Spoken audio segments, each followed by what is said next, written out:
You're listening ad-free on Amazon Music.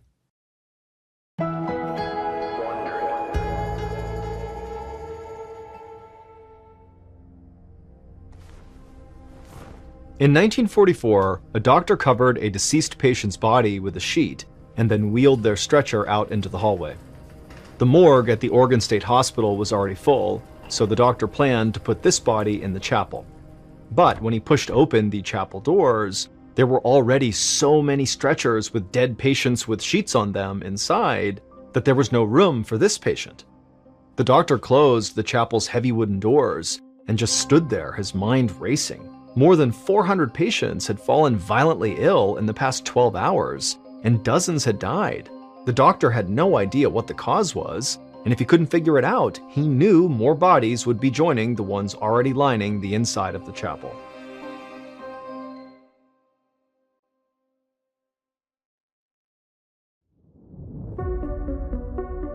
From Ballen Studios and Wondery, I'm MrBallen, and this is MrBallen's Medical Mysteries, where every week we will explore a new baffling mystery originating from the one place we all can't escape, our own bodies. If you like today's story, please invite the follow button on an African safari, but before you go, make sure you sneak 27 raw steaks into their backpack.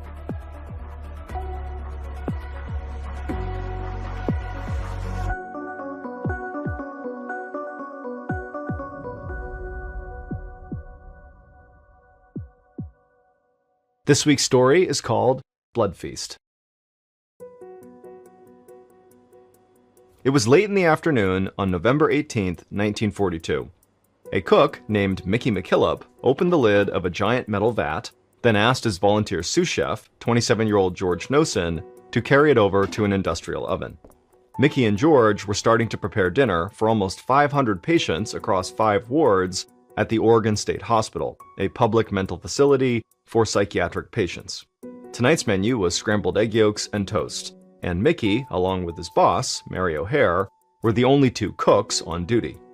The hospital had been understaffed for a year now, ever since the United States entered World War II.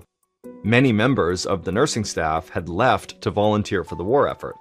During the day, there was about 1 attendant for every 16 patients, but at night, that number swelled to 1 attendant for every 150 patients. Mickey and Mary were so desperate for help in the kitchen that they had started asking trustworthy patients to help them prep for each meal. And one of those trustworthy patients was Mickey's volunteer sous chef, George Nosen. George placed a frozen 16-pound canister of eggs onto the countertop beside the oven. Mickey liked George, and he felt a little sorry for him too. George's parents had originally brought him to the hospital for help with his epilepsy, which is a disorder of the brain characterized by repeated seizures. At this time, people were just beginning to understand how epilepsy actually worked. George's parents most likely saw it as a mental condition, which is why they brought him to the state hospital. They probably didn't think he was crazy, they just wanted help with getting his seizures under control. But during George's initial evaluation, the staff psychologist would diagnose George with paranoid schizophrenia, and then they had George involuntarily committed for life. Mickey didn't understand how that was possible. He'd never seen George hallucinate or get aggressive like the other patients with schizophrenia, but there was nothing he could do about it. And if he was being honest with himself, he was glad to have someone so mild-mannered and easygoing to help him in the kitchen. Mickey yanked the lid off the canister that George had just set down, revealing hundreds of thawing egg yolks. These days, a lot of the hospital's food supply came from federal surplus deliveries, since the government was rationing food to help the war effort. The egg whites were used in food that was sent overseas, and hospitals stateside got the leftover yolks. It was time to start cooking, so Mickey dumped out the canister into the metal vat. He repeated the process 2 more times until the stovetop was crowded with thawing eggs. He handed George a cup and asked for water, and then he lit the stovetop so the eggs would warm faster. He let George dump the water into the vat, then the 2 of them started slicing bread loaves. Once they were done, Mickey turned on the oven and laid all the bread slices across the metal grates to be toasted. Then he turned his attention back to the eggs. They were finally thawed, so Mickey asked George to grab some powdered milk. It was the only thing that made the egg yolks creamy enough to scramble. As Mickey stirred the eggs, he sent George to fetch something else, postum powder, a caffeine-free coffee substitute they'd been getting from the government over the past year. Mickey even let George mix the drink himself. He'd never let a patient touch an actual dinner item before, so Mickey took a quick sip just to be safe. The postum tasted like chalk, which meant it was made correctly. He clapped George on the back and told him he'd done a great job. But that momentary taste test distracted Mickey just long enough for the eggs to start burning. Mickey cussed as he turned off the stovetop, wondering how to fix this. He threw in a palmful of salt and then gave the eggs a stir, and then they looked good as new.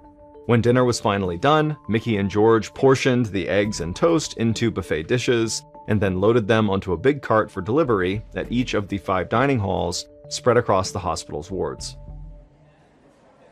By the time they got to Ward 5, hungry patients lined the hallway outside the cafeteria, urging Mickey and George to please hurry up. Finally, a bell rang and the lines began to move. From behind the buffet table, Mickey watched as the patients ladled scrambled eggs onto their plates. He helped serve them each a piece of toast, and then sent the patients to sit at the long metal tables that ran the length of the dining hall. And as the patients all dug into their food, Mickey heard someone call out that the eggs were too salty. Mickey winced and felt bad because he knew he very well could have oversalted them. And while Mickey was worrying about the eggs, another patient in the room took a long swig of postum and then started to choke. One of the nurses walked over to pat the patient on the back, but instead of swallowing, the patient keeled over and threw up on the nurse's shoes. The nurse shrieked, and Mickey looked over and saw a red streak on the ground. It took him a second to realize that it wasn't vomit, it was blood. The patient then fell backwards onto the floor, and those around him began to scream. The nurse bent over and tried to steady the man, who was now having a seizure on the floor. Mickey ran over to help her, but before he could make it, another patient sent a spray of red blood shooting across the table. Mickey shouted for everyone to stop eating.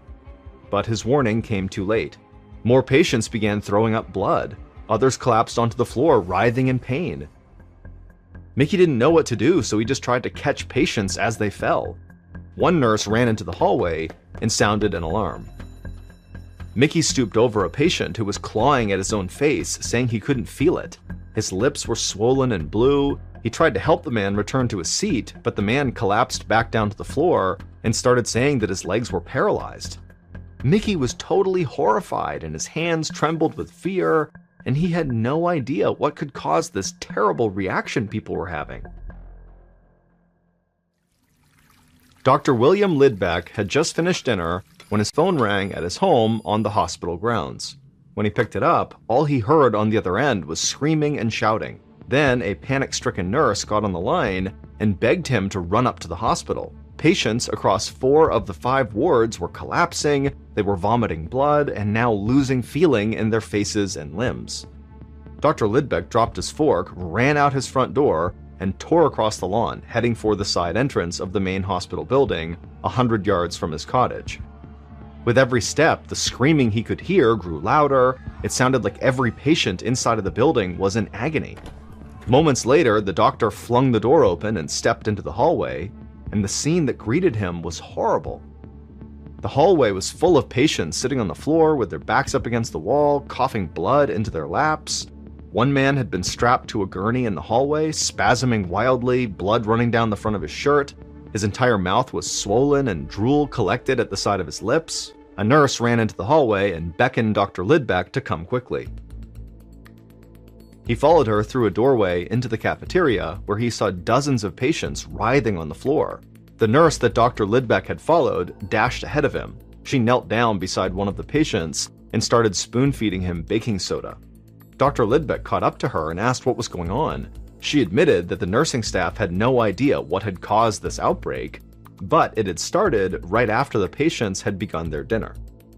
She didn't know how to reverse it, but she was just hoping that baking soda would help alleviate their stomach pain. The entire staff was running around in complete panic, trying to manage symptoms. Dr. Lidbeck took a deep breath and tried to push down his rising fear. He'd never dealt with sudden illness on such a massive scale, but he knew that he couldn't do anything without the proper equipment. He had to get his medicine bag from his office on the second floor. He instructed the nurse to keep working, then ran out of the cafeteria and down the hallway. He turned the corner into the third ward, where the scene was exactly the same. It was full of patients covered in their own blood, writhing on the floor. Dr. Lidbeck had always prided himself on having a steely stomach, but this felt unbearable to watch. He rushed through the hallway, stepping over sick patients as he went, and ran up the stairs to the second floor. But as he left the stairwell, he stopped dead in his tracks. The atmosphere in this ward was completely different. The hallway was empty. If it weren't for the screams echoing from downstairs, it would almost feel peaceful. As he walked past open doors, he saw all the patients tucked in their beds. They looked scared, but seemed to be otherwise fine. Dr. Lidbeck was confused. How was this ward so calm when the rest were full of chaos and vomiting patients? A door opened at the end of the hallway, and the ward's head nurse, Allie Wassel, stepped out and walked toward him. Dr. Lidbeck thought she looked really pale. The nurse seemed very relieved to see Lidbeck, and she would tell him that she thought there had to be something wrong with the eggs from dinner. She said she had taken one bite and they had tasted so spoiled that she ordered all her patients not to eat them, and so her patients were fine, but she had been throwing up ever since. A chill ran through Dr. Lidbeck. He didn't know yet what was causing his patients to vomit blood, but now he knew it very likely had to be related to the eggs. It was the only thing all the patients had eaten that night. But it couldn't just be a case of spoiled food. An egg would have to be so rotten to cause this that it never would have been served in the first place. It would have been obviously bad. Then a realization dawned on him. If the eggs themselves were fine, it meant that something else had been put in the eggs that night. He was glad that Nurse Wassel had not eaten more of them. Dr. Lidbeck told the head nurse that if she started feeling worse, to please come find him right away, and then the doctor ran back downstairs to tend to the sick patients. As Dr. Lidbeck went down a hallway, he passed by the hospital morgue. A nurse was wheeling a covered stretcher inside. One of the patients had died. Dr. Lidbeck's blood ran cold, but he didn't have time to stop and mourn. There were hundreds of other patients still waiting for treatment, and so he didn't have a moment to lose.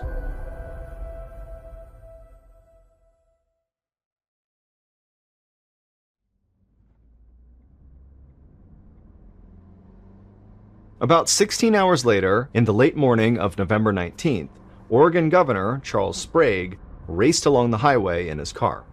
An hour earlier, Sprague had heard about last night's outbreak at the state hospital.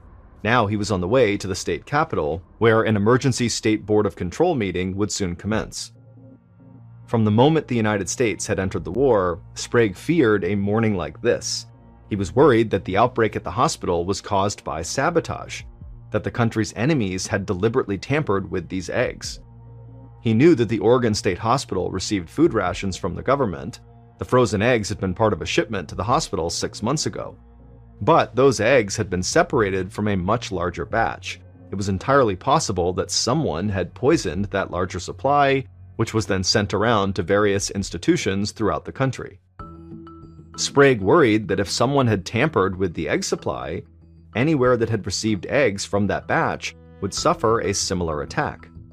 Sprague shuddered at the thought of a spy for the Axis powers poisoning innocent Americans. The Food and Drug Administration had already ordered all institutions that received these eggs to immediately stop using them. Sprague's driver stopped the car outside the front steps of the Capitol building. Once Sprague got out, he was greeted by an aide who walked with him up the stairs. The aide had just received word from the hospital. As of 10:30 that morning, 47 patients had died, and their bodies were still lining the hospital hallways, and another 350 patients were violently ill. As governor, Sprague needed to make sure that investigators had the resources necessary to investigate the egg tampering and find out who was behind it. He told the aide that he'd be a few minutes late to the meeting, then headed for his office to call the chief of police in Salem, Oregon, where the state hospital was located. Later that afternoon, the superintendent of the hospital, Dr. John Evans, stood in front of a cage of rats in a laboratory. He was holding a plateful of scrambled eggs. Earlier that morning, a coroner had requested permission to perform autopsies on the patients who had died. Dr. Evans allowed him to take 6 of the dead, hoping the autopsy results could tell him what had happened. A few hours after the coroner had taken the bodies, Dr. Evans received a toxicology report that confirmed his worst fear. The patients had been poisoned. However, nobody knew yet what they were poisoned with or how. The coroner was still running tests. But that was why Dr. Evans was now holding a plateful of the contaminated scrambled eggs that had been served the night before. He was running his own experiment. On a neighboring table, there was another cage of rats and another plate of eggs. But these eggs came straight from one of the egg yolk canisters still in the freezer. A lab technician had thawed them out that morning. They reasoned that if only the first cage of rats died, that meant the poison had been added into the eggs at the hospital. But if both cages of rats died, it meant the eggs themselves had been poisoned before they were shipped to the hospital, and tens of thousands of people could be in danger. Dr. Evans placed each plate of eggs into their respective cages and then waited for the rats to eat. A moment later, the rats in the first cage began to shake violently and foam at the mouth. They squealed in pain, and within minutes, all of them were dead. Dr. Evans looked over at the other cage and saw those rats were just fine. The experiment had worked. It confirmed this wasn't a case of mass contamination or widespread enemy conspiracy. The eggs were clearly just fine when they arrived at the hospital before something or someone poisoned them. But it also meant there could be a mass murderer inside the hospital who was the one who added the poison. Enraged and disgusted, Dr. Evans called the police. 3 days later, on November 22nd, head nurse Allie Wassel, who had ordered her patients not to eat the eggs, sat in Dr. Lidbeck's office speaking to a barrel-chested detective. The investigators had been interviewing every patient and member of staff for the past 2 days, trying to determine who poisoned the eggs.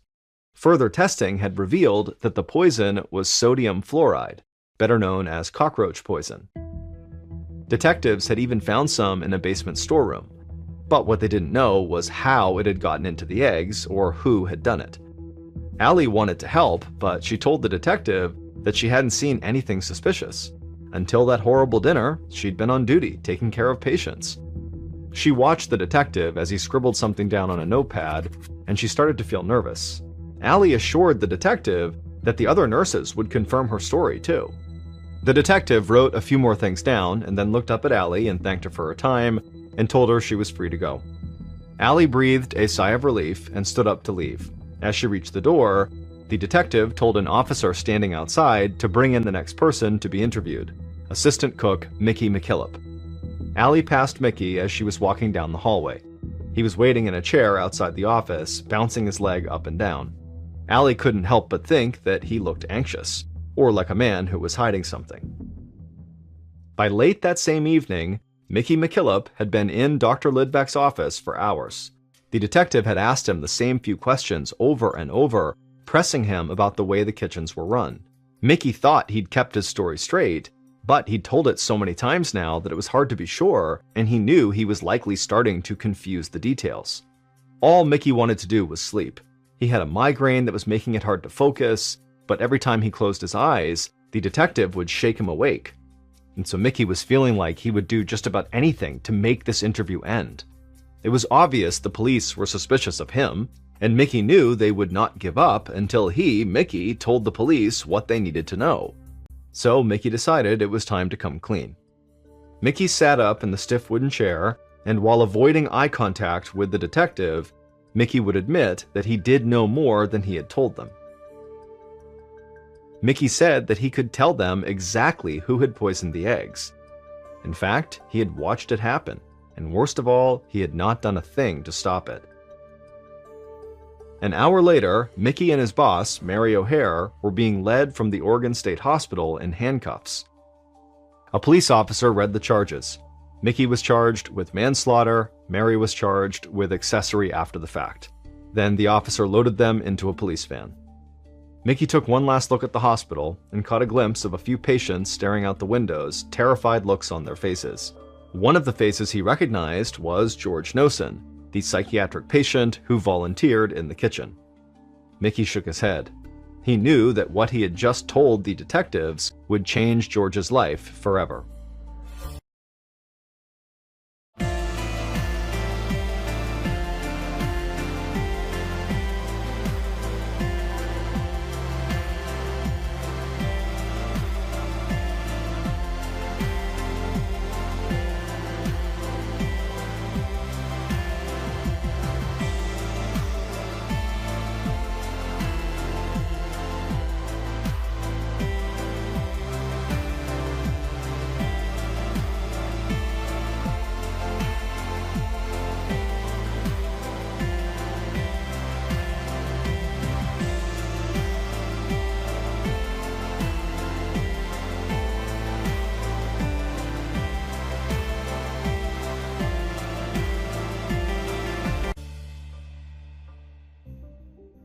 When Mickey the cook finally told the truth to detectives, he began by telling them about the terrible evening the sickness broke out.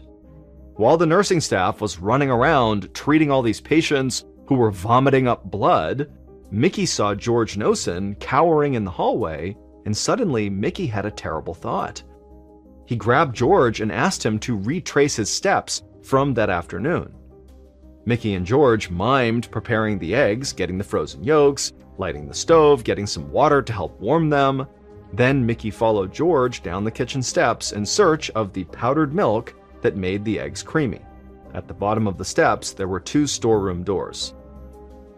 Instinctively, Mickey leaned toward the storeroom on the left, which held dry goods, but George led him to the storeroom on the right, which held fruits and vegetables. Mickey felt an icy chill run through him. He watched George turn the key and open the right door. George pointed to a large, unmarked tin canister sitting on the ground inside. It was open and filled with white powder. A scoop was sticking out of the powder like it had just been used. Mickey's stomach dropped, but he tried to look unbothered. He thanked George and sent him to his room. Then he ran back upstairs and grabbed his boss, Mary, and showed her the canister George had just pointed out. Mary went white as a sheet. It was against the rules for Mickey to have given keys to a patient. Mary told Mickey that she did understand why he'd done it. They were so understaffed, he'd been desperate for help. But if anyone found out, they were both done for, and so they agreed to keep it a secret. Mary had kept her promise and said nothing, but Mickey eventually broke and told the story to the detective in Dr. Lidbeck's office. Once the detective got Mickey's confession, they knew who had poisoned the eggs at the Oregon State Hospital and how they had done it. That fateful night, George had taken the keys to the storeroom and headed down to the basement. But he went into the wrong storeroom. He went into the right door, and he brought back a heaping scoop of white powder that he believed was powdered milk, but it wasn't. He then poured that white powder into a vat of scrambled eggs, and in doing so, George had accidentally poisoned his fellow patients with sodium fluoride, aka cockroach poison. To this day, nobody knows why the poison was kept in that storeroom with the fruits and vegetables. In adults, a lethal dosage of sodium fluoride is just 5 to 10 grams, which is a bit more than what you'd find in a sugar packet. Well, George had accidentally spiked the eggs with 5 pounds of poison. In the end, the charges against Mickey the cook and his boss Mary were dismissed. The hospital was held liable since the real culprit was gross understaffing. The only person who suffered any real consequences for the mistake was George, who was unable to leave Oregon State Hospital for another 41 years. George was never the same after that night. He couldn't forgive himself for what he'd done, even if it was just a tragic mistake. The patients who remembered the outbreak bullied him relentlessly for decades. And after a while, George started fighting back. He got into physical brawls on multiple occasions. And then, in 1983, he got into a big altercation with an older inmate, and during it, George was severely injured and died as a result.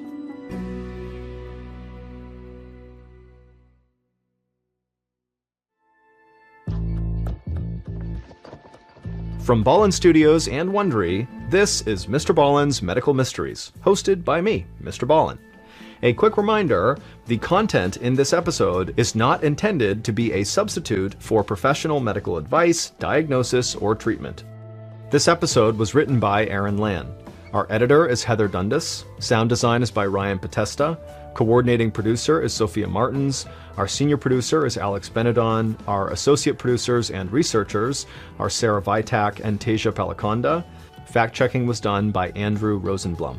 For Ballen Studios, our producer is Alyssa Tomanang. Our head of production is Zach Levitt. Executive producers are myself, MrBallen, and Nick Witters. For Wondery, senior managing producer is Ryan Lohr. Our head of sound is Marcelino Villapando. Our producer is Julie Magruder. Senior producers are Laura Donna Palavoda and Dave Schilling. Our executive producers are Aaron O'Flaherty and Marshall Louis for Wondery.